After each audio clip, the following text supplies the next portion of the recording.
दिल्ली की सत्ता किसी न किसी तरीके से लखनऊ की सत्ता पर नियंत्रण स्थापित करना चाहती है। तमाम मंचों से वो गाना गाते थे, कहते थे चल सन्यासी मंदिर में, चल सन्यासी मंदिर में। अब ये बात कहने में कोई अफसोस या कोई गलत नहीं होगा कि योगी आदित्यनाथ की अब नहीं चल रही है। अमित शाह ने मुख्यमंत्री को उनकी हैसियत बताने का काम किया है कि जिसे हम चाहेंगे वही रहेगा।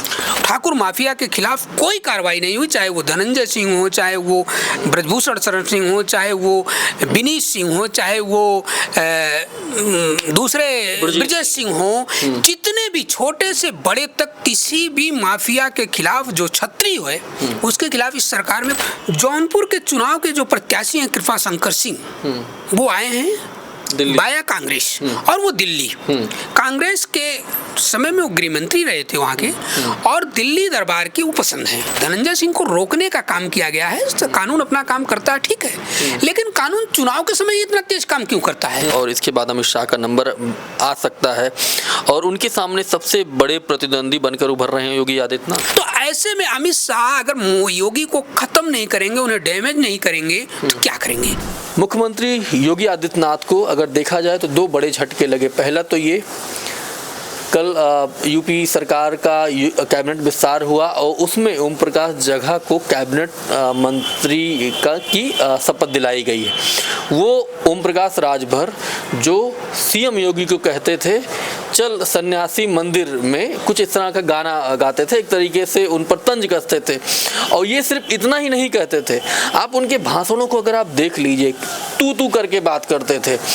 कहीं घोसी में शायद वो कोई स्पीच दे रहे थे जिसमें कह रहे थे अरे तेरे वहाँ जो कोई जूते साफ करेगा, जो करते होंगे। ओम प्रकाश राजभर सीना ठोक के कहता है नहीं साफ करता है, ये वो जो वो बोल पाते थे। ये बात अलग है, अभी वो पहले वो सीएम योगी को बोलते थे, अब जब से वो बीजेपी के साथ चले गए हैं तब वो सपा सुप्रीमो अखिलेश यादव को बोल रहे हैं।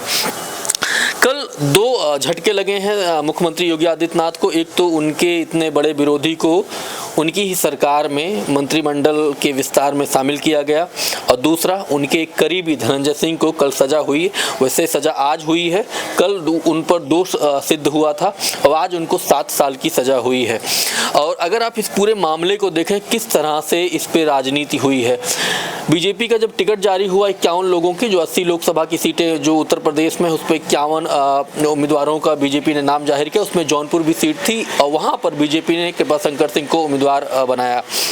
जबकि उससे पहले ये चर्चा थी शायद धनंजय सिंह जदयू के कोटे से, हो सकता है जौनपुर उनको सीट दे दे, लेकिन टिकट तो दिल्ली से मैनेज होता है। तो एक तो उन सीएम योगी के करीबी धनंजय सिंह को सजा हुई है 7 साल की, और उन्हीं के कैबिनेट विस्तार में ओम प्रकाश राजभर को जगह दी गई है। हमारे साथ मनोज यादव जी हैं, इनसे हम समझेंगे किस तरह से अमित शाह यूपी की सियासत में अपनी पकड़ मजबूत कर रहे हैं। क्या वाकई, बहुत सारे लोग ये बात कह रहे हैं, क्या वाकई ऐसा है? मनोज यादव जी से बात करेंगे, क्या कहना है आपका? देखिए, एक बात आप ये जानिए कि दिल्ली की सत्ता और लखनऊ की सत्ता में दोनों में आपस में टकराव है।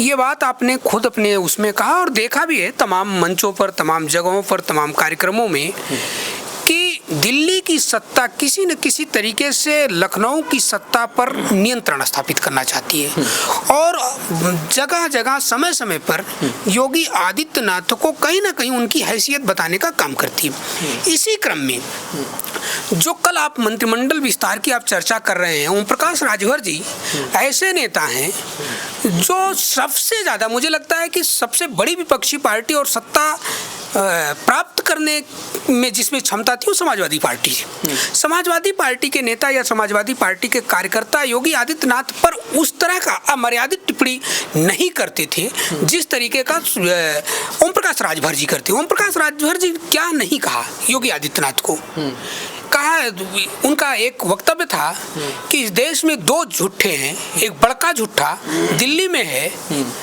मोदी, दूसरा छोटका झूठा जो लखनऊ में है योगी। तमाम मंचों से वो गाना गाते थे, कहते थे चल सन्यासी मंदिर में, चल सन्यासी मंदिर में, तेरा चिमटा क्या क्या वो आगे गाते थे, और वो बार बार कहते थे कि हम इनको सरंगी रेतवाएंगे गोरखपुर ले जाकर के। ये बार बार कहते थे और मुख्यमंत्री पर निजी हमले ये है। इस तरीके का राजनीति में मुझे लगता है कि ये अप्रासंगिक टिप्पणियां हैं, इस तरीके की व्यक्तिगत टिप्पणी नहीं होती। लेकिन राजभर जी इस तरीके की टिप्पणी करते थे और आप सोचिए क्या ऐसी मजबूरी है कि राजभर जी को पुनः उसी मंत्रिमंडल में जगह मिल रही जिसके खिलाफ वो पूरे चुनाव में कैंपेन किए। कहने का सेंस कि जो वर्तमान मंत्रिमंडल है उसमें कहीं भी उस मंत्रिमंडल को तो बल्कि खत्म करने का काम पूरी प्लान राजभर जी ने किया था और उस मंत्रिमंडल के मुखिया को बार बार अपमानित, गाली देना, जो कह लीजिए, मतलब ये राजनीतिक टिप्पणी नहीं थी। राजनीति में इस तरीके की टिप्पणी नहीं की जाती है। उस व्यक्ति को उन्हीं के मंत्रिमंडल में मंत्री बनाया जा रहा है। तो ये क्या है? ये योगी आदित्यनाथ को उनकी हैसियत बताई जा रही है कि आप जिसको चाहेंगे वही नहीं रहेगा मंत्रिमंडल में। मंत्रिमंडल में जिसको अमित शाह चाहेंगे, मोदी चाहेंगे, वो रहेगा। बार बार अच्छा, इसी चीज को आप देखिए कि चुनाव के जस्ट चुनाव, विधानसभा चुनाव के बाद जब ये हो गया कि भारतीय जनता पार्टी की सरकार बनी, योगी आदित्यनाथ के नेतृत्व बनी, ओम प्रकाश टर्न लेते हैं, यूं टर्न मारते हैं, इधर आ जाते हैं। लेकिन वो यहाँ योगी आदित्यनाथ से नहीं मिलते हैं, सीधे वो दिल्ली दरबार जाते हैं। और दिल्ली दरबार में किससे मिलते हैं? योगी और अमित शाह और मोदी से। बार बार वो अमित शाह और मोदी से खुद को अपने बेटे तमाम मिलते हैं और योगी आदित्यनाथ से एक बार भी नहीं मिलते। जब वहाँ से निर्देश होता है कि आप जाके मिलिए, यहाँ मिलते हैं। हाँ, ये बात मैं योगी आदित्यनाथ की इस बात की जरूर कहूँगा कि बहुत दिनों तक उन्हें रगड़ा है, झिलाया है, लेकिन अब ये बात कहने में कोई अफसोस या कोई गलत नहीं होगा कि योगी आदित्यनाथ की अब नहीं चल रही है। वो मंत्रिमंडल पे और सरकार पे कहीं ना कहीं उनकी पकड़ ढीली हुई है दिल्ली की लड़ाई से। दिल्ली की लड़ाई ये है कि हम जिसको चाहेंगे वो रहेगा, और लखनऊ के जो योगी आदित्यनाथ जो यहाँ के सीएम है वो चाहते थे कि जिसको हम चाहेंगे वो रहेगा। वो है, मतलब बताते हैं लोग कि वो महेंद्र नाथ सिंह को योगी आदित्यनाथ जी बहुत चाहते थे कि वो मंत्रिमंडल में रहें, उनको अभी भी जगह देने की कोशिश कर रहे थे, लेकिन वो दिल्ली दरबार के लोगों को पसंद नहीं थे। महेंद्र सिंह नहीं बन पाए और धूर विरोधी अमित शाह के समर्थक जो मुख्यमंत्री को बार बार अपमानित किया हो, मुख्यमंत्री को शब्दों से अपमानित किया हो, जनसभाओं में अपमानित किया हो, तमाम तरीके की ऐसे वक्तव्य दिया हो जिनको राजनीति में बहुत अच्छा नहीं माना जाता, उसे शामिल किया गया। तो ये एक अमित शाह ने मुख्यमंत्री को उनकी हैसियत बताने का काम किया है कि जिसे हम चाहेंगे वही रहेगा। और दूसरा, कल जो फैसला आया है धनंजय सिंह के खिलाफ, हमने देखा था विधानसभा चुनाव के दौरान किस तरह वो खुलेआम घूम रहे थे, बल्कि पुलिस उनको खोज रही थी दिखावे के तौर पर। जो भी अखबारों में छप रहा था, वो कहीं वो क्रिकेट टीम का उद्घाटन कर रहे थे, टूर्नामेंट का, तो कहीं मॉल में जा रहे थे, खुलेआम सारी चीज़ें कर रहे थे। तो ये कहा गया भाई क्यों कार्रवाई नहीं हो रही? तो जाहिर सी बात है सीएम योगी के वो काफ़ी करीबी हैं और बहुत सारी चीज़ें वो करते रहते हैं, भले वो अलग अलग पार्टियों में रहें। कल जो फैसला आया है, आप इसको कैसे देख रहे हैं? देखिए, ये भी इसी का है, मुख्यमंत्री जी की और गृह मंत्री जी और प्रधानमंत्री जी की लड़ाई है। आप देखिए, पूरे 17 से 22 तक जो भी गवर्नमेंट, मतलब जो भी काम हुए गवर्नमेंट के, उसमें एक भी किसी ठाकुर के खिलाफ कोई कार्रवाई, आप बता दीजिए, आप किसी भी ठाकुर माफिया के खिलाफ कोई कार्रवाई नहीं हुई, चाहे वो धनंजय सिंह हो, चाहे वो ब्रजभूषण शरण सिंह हो, चाहे वो विनीत सिंह हो, चाहे वो दूसरे ब्रजेश सिंह हो, जितने भी छोटे से बड़े तक किसी भी माफिया के खिलाफ जो छत्री है उसके खिलाफ इस सरकार में कोई कार्रवाई नहीं है। और विपक्ष बार बार इसी चीज को उठा रहा था कि अपने स्वजातीय लोगों को मुख्यमंत्री बचा रहे हैं, मुख्यमंत्री बचा रहे हैं, ये दिख भी रहा था। पूरा देश, पूरा प्रदेश, पूरा हर आदमी देख रहा था कि किसी भी ठाकुर के खिलाफ कार्रवाई नहीं हो रही थी। आप चाहे हाथरस की घटना देख लीजिए, चाहे जितनी घटना है जिसमें चाहे सेंगर के खिलाफ देख लीजिए, कोई उस तरह की कार्रवाई नहीं हुई। सेंगर के खिलाफ कानून ने जो कार्रवाई की वही हुआ।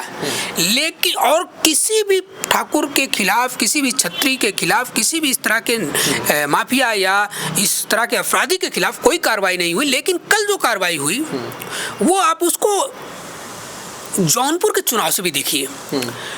जौनपुर के चुनाव के जो प्रत्याशी हैं कृपा शंकर सिंह, वो आए हैं बाया कांग्रेस, और वो दिल्ली। कांग्रेस के समय में वो गृह मंत्री रहे थे वहाँ के, और दिल्ली दरबार की वो पसंद है। दिल्ली से उनको ला के लड़ाया गया। ये एक सुगबुगाहट यहाँ भी हो गई कि धनंजय सिंह चुनाव लड़ेंगे, और धनंजय सिंह और तमाम लोगों ने ये घोषणा भी कर दी कि हम चुनाव लड़ेंगे। तो उन्हें लगने लगा कि कहीं सरकार बहुत सहयोग कृपाशंकर सिंह की नहीं करेगी, जो वो चुनाव लड़ेंगे। धनंजय कहीं चुनाव लड़ गए, कृपाशंकर सिंह गड़बड़ा गए, धनंजय जीत गए, या धनंजय भी नहीं जीते, कृपाशंकर सिंह भी नहीं जीते, और समाजवादी पार्टी जीत गई, तो उससे क्या होगा कि दिल्ली दरबार की किरकिरी होगी। इसलिए दिल्ली में बैठे लोगों ने, खास करके गृह मंत्री ने, आप सोचिए, मैं ये नहीं कहूँगा, कानून अपना काम किया, लेकिन आप ये बताइए मैक्सिमम सजा ही होती है।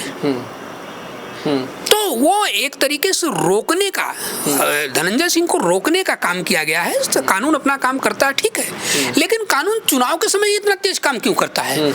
मैं मानता हूं कि कानून निष्पक्ष होता है, कानून काम करता है, कानून, लेकिन एक सवाल जरूर उत्पन्न होता है कि चुनाव के समय ही कानून काम क्यों करता है?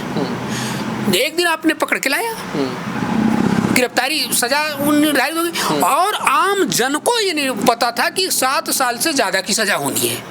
इतनी सजा होगी जिसमें वो चुनाव नहीं लड़ पाएंगे। तो कहीं ना कहीं मुख्यमंत्री जी को इस मामले में भी उनकी हैसियत बताने की काम हुई कि आप नहीं छत्रियों के खिलाफ कार्रवाई करोगे, लेकिन जो दिल्ली की सरकार है, अमित शाह एंड मोदी हैं, वो जरूर कार्रवाई करेंगे, और आपके लोगों के खिलाफ कार्रवाई करेंगे। देखिए, आप धनंजय सिंह को 2 दिन पहले गिरफ्तार होते हैं, आज सजा हो गई, और आम आदमी को पता था कि अधिकतम सजा होगी। तो मुझे लगता है कि दिल्ली दरबार कहीं ना कहीं यूपी की सरकार पर हावी हो रही है, और इस चुनाव के बाद क्या होगा, मुझे लग रहा है कि हटा ही देंगे इनको। अब ये हम बहुत कुछ नहीं कह सकते, लेकिन चुनाव के बाद अगर केंद्र में भारतीय जनता पार्टी की सरकार आई, तो यहाँ की सरकार के लिए बहुत, यहाँ की सरकार के मुखिया के लिए बहुत अच्छा नहीं, अनुकूल माहौल नहीं मिलेगा। लेकिन ये मुझे लगता है कि जो लोगों का परसेप्शन है, हो सकता है दिल्ली दरबार ही खत्म हो जाए। आपको लगता है कि अमित शाह के लिए सबसे बड़े प्रतिद्वंदी, क्योंकि मोदी जी ज़्यादातर 5 साल रहेंगे सबसे, और इसके बाद अमित शाह का नंबर आ सकता है, और उनके सामने सबसे बड़े प्रतिद्वंदी बनकर उभर रहे हैं योगी आदित्यनाथ? आप इस चीज को ऐसे देख लीजिए कि केंद्रीय सरकार में मोदी के अलावा किसी मंत्री का नाम कोई जानता है? मोदी के अलावा अगर किसी मंत्री का नाम जानता है तो अमित शाह। आप एक घटना देखिए, जब मोदी जी का स्वागत हो रहा था, किसी मंत्री की औकात नहीं थी कि उस स्वागत के माले के घेरे में आ जाए। और ये अमित शाह को भी पता है, मोदी जी को पता है कि मोदी जी का एक, अमित शाह को पता है कि मोदी के बाद मैं।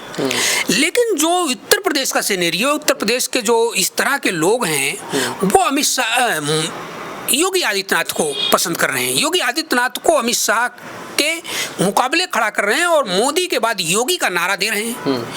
तो ऐसे में अमित शाह अगर योगी को खत्म नहीं करेंगे, उन्हें डैमेज नहीं करेंगे, तो क्या करेंगे? राजनीतिक रूप से अपनी हत्या तो कराएंगे नहीं।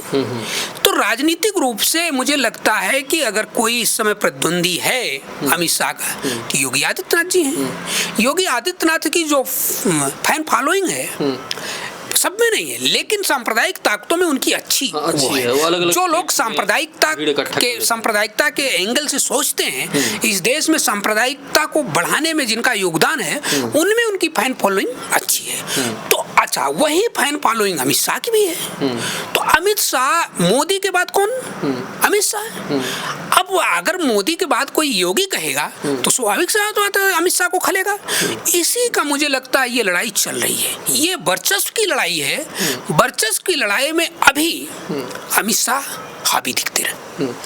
तो अभी हम बात कर रहे थे मनोज यादव जी से, और इस पर हमने बात की कि किस तरह से कल जो 2 फैसले हुए हैं, एक तो मंत्रिमंडल विस्तार में, जिस तरह योगी, मुख्यमंत्री योगी आदित्यनाथ के मंत्रिमंडल में किस तरह उनके ही भला बुरा कहने वाले ओम प्रकाश राजभर को शामिल किया गया, और दूसरा जौनपुर में जो जिला न्यायालय ने जो धनंजय सिंह को 7 साल की सज़ा दी। आप देखते रहिए शैलेंद्र सिंह लाइव। बहुत बहुत शुक्रिया, धन्यवाद।